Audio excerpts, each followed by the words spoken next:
Yep. Right back in this video, man. Hey, man, we got Jimmy High Roller when you're the best player in the world and no one cares, man. Hey, man, look, man. Y'all know we came here to do, man. Y'all know we didn't come to do, man. We came here to get straight to the point. What we didn't come to do, man, is all that other stuff, man. With that being said, man, let's get right to the video. Let's do it. And 10 a game on 62% true shooting. The face of the NBA, the best basketball player in the world. How about the player who is fourth on the NBA's MVP leaderboard? Luka Magic. 10 years ago, these numbers would have had a player in conversations as the greatest basketball player ever, let alone the MVP for a season. But now this stat line hardly even earns you a shot to become the league's most valuable player. Lately, I've been paying close attention to how the MVP race is playing out this season, and it's going about how you would expect. The season started out with Jokic leading the race coming off a very controversial decision last season. Then Joel Embiid morphed into a basketball god for 2 months and buried all hopes of anyone else winning the award. And then he got hurt, and Jokic jumped back out in front and has held the top spot ever since, with currently SGA in second and Giannis in third. But as I was going over the timeline of the race this season, one thing jumped out at me. Why is Luka Doncic so low? I'm going back and looking at some of his performances and his numbers from this season, and yep, they're still completely unreal. So why is he all the way in fourth place at the moment? Have voters gone on a Luka strike? They all just collectively decided they're not going to vote for him? I don't know, maybe his play style is just too polarizing to reward. His game right now is often compared to prime James Harden, and we all know how that turned out. But even Harden and all of his antics still won an MVP award. On the NBA's last weekly recap of the race, it seems they've taken a strong stance. Harden was definitely doing that on the Rockets. Well, Harden was a demon on the Rockets. Sorry, Mavs fans, but the standings matter. We understand he scored 25+ points in 9 straight games. But flashy highlights and massive numbers aside, Doncic needs to lift Dallas out of play-in tournament territory to climb near the top of this list.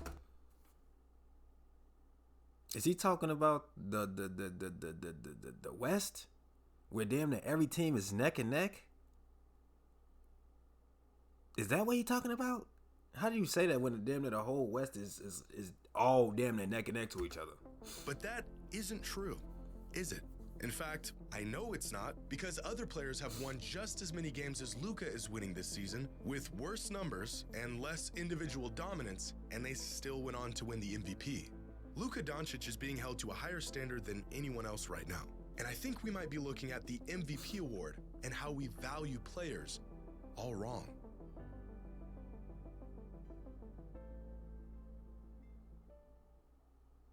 Today's video is sponsored by DraftKings. I use DraftKings. Tournament time is officially here. So I use DraftKings because FanDuel made me do too much deposit. So yeah, go get up with DraftKings, man. When Luka Doncic first entered the league in 2018, he immediately leapfrogged all the assumptions we had about his game and his potential. By his second season, his 29 points, 9 rebounds, and 9 assists a game earned him first-team All-NBA and a 4th-place finish in the MVP voting at just 21 years old. By the end of his second season, the general perception was that this guy was the future of the NBA. An MVP award was inevitable, and it would happen sooner than later. But Luka is now in his 6th season in the league, and despite getting better nearly every single season, his place on the MVP leaderboard has only fallen virtually every season. Voters seeming to become less and less interested in this Luka magic. How did Luka's best case for the most valuable player in the NBA come in just his 2nd season and has only gone downhill since? Are we looking at the MVP award all wrong? Is it even possible for someone to be the most valuable player in the NBA while not elevating their team to a title contender? A question not applying to just Luka, but to any player in general. Where exactly is the balance between individual dominance and team success when evaluating the top talents in the NBA? If the Nuggets ran into some injuries and had a tough stretch of games and somehow fell to the 7th seed, would we be willing to admit that Nicole... Look at how close this is, bro. And y'all telling me it's because of the team? Look at how close this is. How is it because of the team and they're literally, everybody's literally neck and neck? Everybody. Jokic is still the best and most valuable player in the league despite the lack of team success? Is it possible to get voter fatigue or even player fatigue before a player has even won anything? Here's a number for you, 41.8. This is the number you get if you combine the average points, rebounds, and assists per game of every MVP winner over the last 30 years. This season, Luka is averaging 53.2 combined points, rebounds, and assists, the highest combined total since Kareem over 50 years ago in 1972. And putting up numbers like this usually results in winning games and winning an MVP. Most of the players near the top of this list have earned the award for their efforts. Kareem missed out on the award in 1973, but he already won back-to-back MVPs in the previous 2 seasons. James Harden came in second in 2019, but he already won the award in the previous season as well. Luka, on the other hand, seems to be suffering from a rare case of voter fatigue before winning any awards. Raising the bar to first-team All-NBA in just your sophomore season means every year after that must be even better if you really want to captivate an audience. And Luka has gotten better every single season. So maybe he's just not winning enough games. The unwritten rule about the MVP award has always been that you not only need to be great, but your team needs to be great. But this isn't always the case.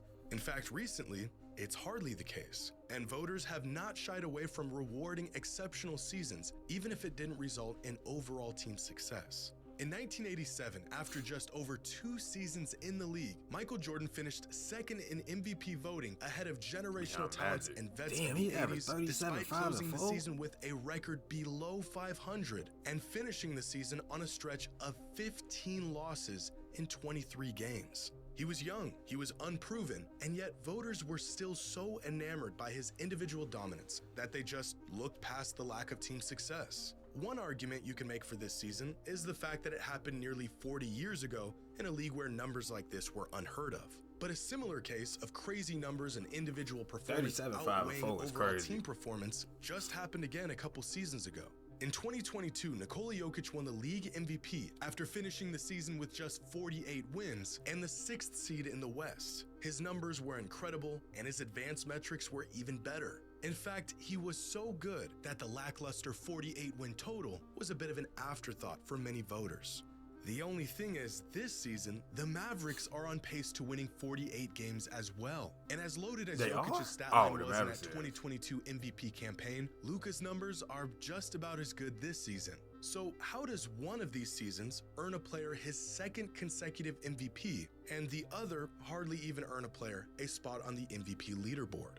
But I think the most glaring case of a player winning over voters with a historic individual season was back in 2017, when Russell Westbrook lit the whole league on fire for 81 games and averaged a 30-point triple-double for an entire season. Yeah, this Russell was just 7 years did that. ago, and it's already easy to forget just how inconceivable this was at the time. There is not a person on earth who thought a player could average a triple-double for an entire season. So when Westbrook pulled it off, damn spider right. I'm finna kill his ass. He thinks she's sweet. His ass finna die. My fault.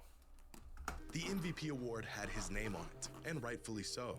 But the Thunder finished with the 6th seed and just 47 wins. In fact, James Harden and Kawhi Leonard both had strong cases to be the most valuable player in the league that season. So again, what has changed between then and now? How did we go from being so captivated with a stat line like this to just casually brushing aside a similar season in just 7 years? But Westbrook's triple-double season in 2017 didn't just shatter our ideas of what were possible from an individual player. His season completely altered the way MVP voting works altogether. Up until Westbrook's 2017 season, the MVP award was virtually the best player on the best team award. If your team wasn't the 1st seed or on occasion the 2nd seed going into the playoffs, your chances of winning the award were almost non-existent. From 1988 to 2016, 23 of 29 regular season MVPs went to players who led their team to the best record in their conference. 5 of the 29 MVPs went to players who earned the 2nd seed, and only 1 went to a player who didn't lead their team to a top 2 seed. But with Westbrook's MVP in 2017, voters of the award and fans in general almost recalibrated the way they approached the discussion of who the most valuable player in the league can be and what is required of them. Because 4 of the last 7 MVPs finished the season with the 3rd seed or lower. This season, Jokic is favored to win the award, and the Nuggets are on pace to finishing the season with the 3rd seed as well. Something that only occurred once in 37 seasons and required the best player of all time to put up the best individual season of his career is about to happen for the 5th time in just 8 years. It's almost as if overnight we all realized that winning the most games is not the end-all be-all to what makes a player the most valuable.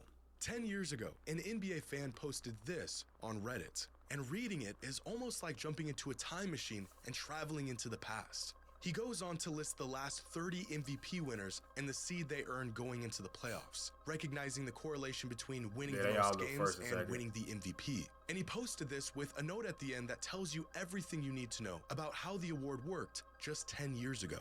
I put this on here so people hopefully stop making unlikely MVP predictions. No, Anthony Davis is not going to lead the Pelicans to the 5th seed and win MVP. And the comments on this thread are just as insightful as the post itself. So is it really an MVP award? In theory, yes, but maybe it's more of a best player on the best team. Players do not win MVPs getting 6th seeds, overwhelming majority of the time, because this is a superstar league and superstars get top seeds. And this fan is right, or at least he was 10 years ago. So why did we make exceptions for other players and continue to do so, but we hold Luka to such a strict standard? If the Mavs went on a nice stretch of wins to close out the season and finished with, let's say, 53 wins instead of 48, finished with the 4th seed instead of the 6th, would that really help Luka's case? The Mavs could have an easy schedule to close out the season. Kyrie could go on a tear. The team could get into a rhythm and earn a higher seed, and Luka could be playing at the same level he did all season. But since they're winning more games, none of which had anything to do with Luka playing better, he would miraculously have a better case for the MVP? I know this is how it works. This is the nature of this award. But it's still a bit odd that there is so much weight put into some factors when considering who the most valuable player in the league is. And the season Luka is having in particular is shining a massive light on this irrational way of going about this. Is Jason Tatum more valuable than Luka this season? You could make the argument, and I'm sure there's a lot of people who would, including the NBA's MVP leaderboard. And yet, Luka has been more valuable this season according to virtually every single metric other than win totals. Jason Tatum has missed 5 games this season, and in those games, the Celtics have outscored their opponents by 77 points. This season, Luka has missed 8 games, and in those games, the Mavericks have been outscored by 47 points. When Jason Tatum isn't on the court, the Celtics are plus 10.1 points per 100 possessions this season.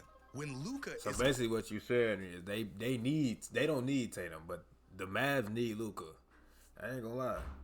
40 points, triple double, missing out on that over Tatum.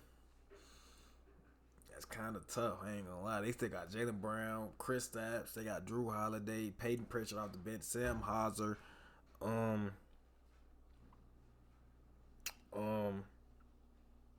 I ain't gonna lie, they got a lot of people on the court. The Mavericks are minus 2.8 points per 100 possessions this season. When Tatum isn't on the court, the Celtics are still really good. When Luka isn't on the court, the Mavericks are terrible. To look at how many wins a team has as the driving factor for the MVP race neglects how teams even got those wins and how much the best player on that team is contributing to those wins. Now, this season might actually be a case of the league getting a whole lot better, or maybe just the stats getting better, rather than voters and fans appreciating different aspects of the game and its players than they did in the past. The threshold for what it takes to make, let's say, an all-NBA team, earn the label of superstar, and win the league's MVP has been raised so high that a player could have a one-of-one, unprecedented season and not even get a mention as one of the league's best players. I ain't seen Julius Randle hoop in so long. Is Domantas Sabonis, who is averaging 20 points, 13 rebounds, and 8 assists a game right now. And he wasn't even selected as an all-star. I ain't gonna lie. It's a lot of people that's competing for, because I don't even think who ain't make it. That's just Kyrie ain't even make it. Kyrie ain't make it, for. Like it's getting wicked. These are not empty stats. He's not a product of the system he plays in. He is a certified star. But since there's a guy in the league who can do all of this and more, he ends up being unjustly labeled as the watered-down version of Nikola Jokic. It feels a bit surreal that we live in a time where a player like Luka Doncic exists, with numbers like these, and the MVP award isn't already boxed up and on the way to his house as we speak. And this realization is less about Luka and more about the big picture of the league right now. It's hard for me to wrap my mind around how much things have changed, and even harder to grasp how quickly they have changed. How can he be this good and still be trailing behind multiple other players? If it wasn't for Embiid getting hurt, Luka could very well not even be within the top 5 on the MVP leaderboard, while averaging nearly a 34-point triple-double and being on pace for 48 wins.